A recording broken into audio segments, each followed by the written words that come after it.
pessoal, tudo bem com vocês? Eu espero que de fato seja tudo bem. Eu sou José Martins Neto e hoje trago aqui um canal um tema bastante relevante nas discussões políticas atuais. Hoje a gente vai falar de socialismo. Socialismo não é nada do que caracteriza atualmente o sistema político. Então, o primeiro ponto que eu te faço esse convite para você sentar, para você relaxar, para você abrir a sua mente, para que a gente possa debater esse tema com solidez e seriedade. O primeiro ponto que eu gostaria de falar para vocês é que, para que você entenda o socialismo como um conceito político, é necessário que você entenda a teoria da história marxista. O que é a teoria da história? Vamos lá para você entender. A partir do momento que a gente teve o Darwin, Charles Darwin, da biologia, aquele fundador da evolução das espécies, e que meio que deu a base para que hoje a gente entende sobre biologia, a base da cientificidade por trás da matéria. Da mesma maneira, alguns historiadores da época dele, por volta do século XIX, também tentaram trazer esses métodos que Darwin usou na biologia para a história, tentando transformar a história na época em uma ciência exata. Mas hoje a gente entende que o historiador não é muito nada, né? Hoje a gente entende ciências humanas como fenômenos humanos. Mas na época não, na época eles tentavam analisar os fatos para ver se eles encontravam coincidências, casos e perspectivas que podiam ser comparadas e analisadas entre si, com o intuito de prever o que ia acontecer no futuro. Então, da mesma forma que Darwin fez, fazendo uma teoria da evolução do ser humano, né, que evolui, né, em seu genótipo e fenótipo constantemente ao longo dos séculos, né, ao longo dos milênios, os historiadores também tentaram fazer isso para descobrir aonde a humanidade iria chegar em seu futuro. Então, diversos teóricos como Hegel, como Marx, como Kant, tentaram fazer isso na história. Então, essas teorias que eles formularam, que visavam entender para onde a humanidade iria caminhar no futuro, é o que a gente chama de teoria da história. Hoje a gente entende que o historiador não é militar, mas estudar essas teorias é importante porque elas fazem análises da sociedade e essas análises são bem pertinentes para que a gente entenda a cultura humana de modo geral. É para isso que a gente está estudando. Então, assim, entendendo a base que é sobre a teoria da história, a gente vai buscar entender o socialismo dentro desse conceito que foi criado por Karl Marx. Bom, vamos lá, explicar o que é a teoria da história, vamos adiante. A teoria da história marxista é pautada no materialismo histórico dialético. O que é o materialismo histórico dialético? Marx analisou os cenários de desigualdade ao longo da história. Conforme você pode ver aqui na imagem, aqui na Idade Antiga, você tem o aristocrata com o escravo. Você tem na Idade Média o senhor feudal com o seu vassalo, com os seus servos. Na Idade Moderna, você tem o rei, inicialmente, com seus súditos. Aqui, o rei e a burguesia, e no cenário atual dele, que é um cenário fabril de revolução industrial, o burguês que já tomou o poder com o proletário. Então, assim, ao longo da história, Marx observa que você sempre tem um grupo seleto de pessoas que tinham o poder dos meios de produção e outras que não tinham poder. Ou seja, a sociedade para eles era dividida em quem tinha o poder, né, quem tinha os meios de produção e quem não tinha.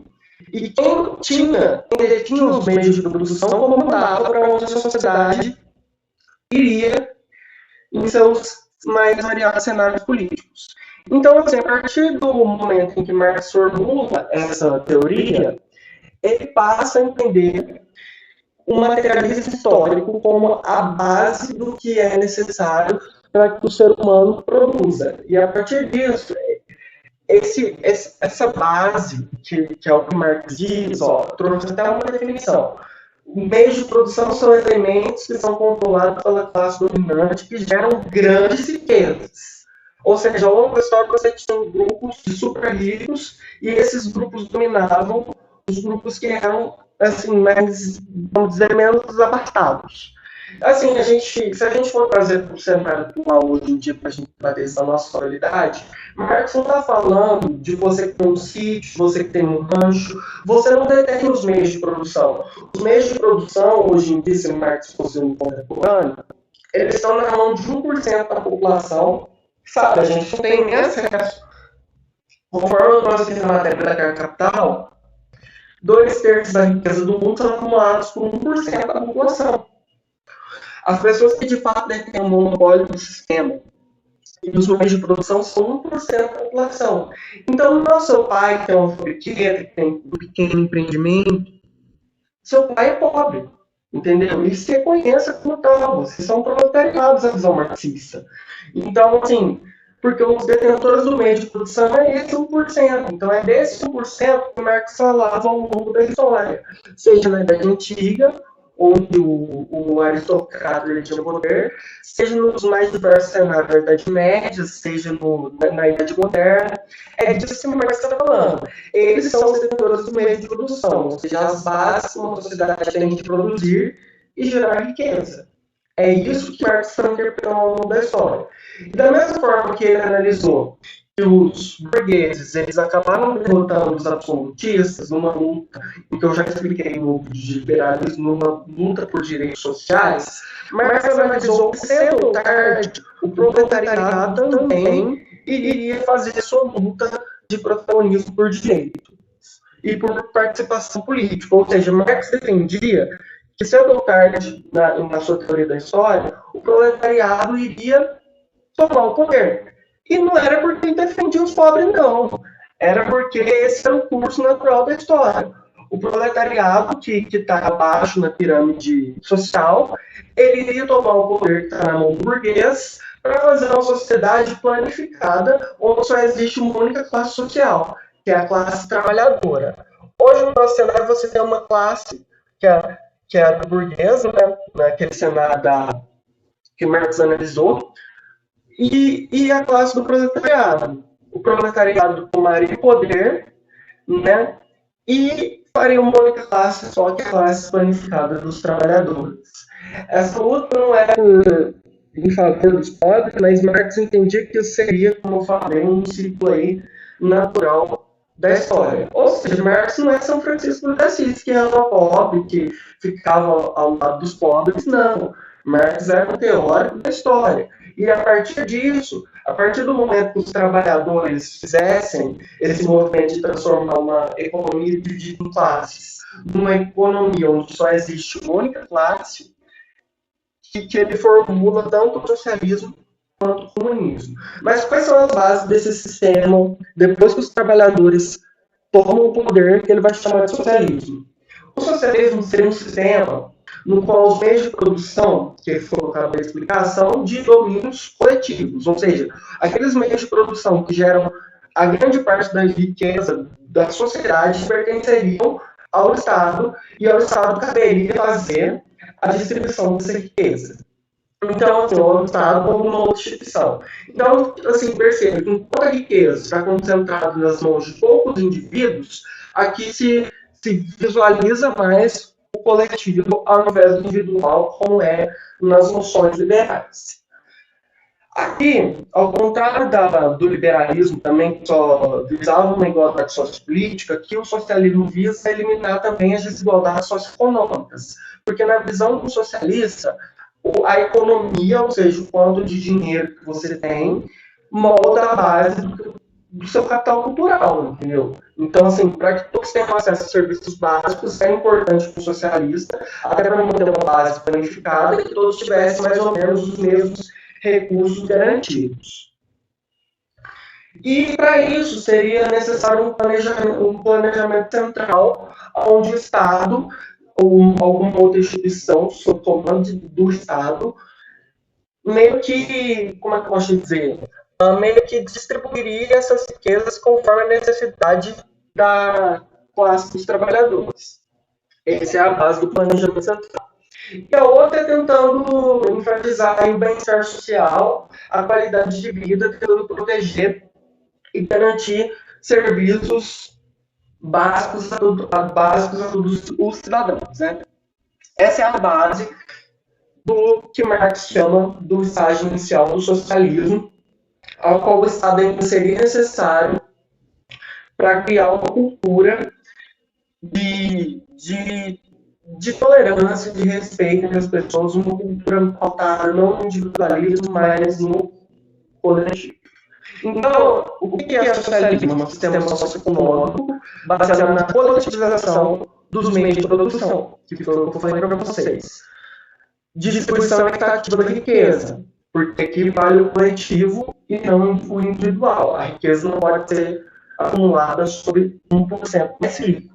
Ele diz a igualdade social e uma sociedade sem classes, ou seja, uma sociedade onde só existe uma única classe, a classe trabalhadora, e não existe essa pirâmide social como foi na época de Marx, na época das revoluções e como é atualmente, onde os recursos são utilizados para benefício de todos e não para o benefício de uma minoria. Então, a partir desse modo como Marx enxerga a sua teoria da história, que ele formula esse sistema onde o Estado ainda é necessário, chamado socialismo. E por que ele fala que o socialismo é a ditadura do proletariado?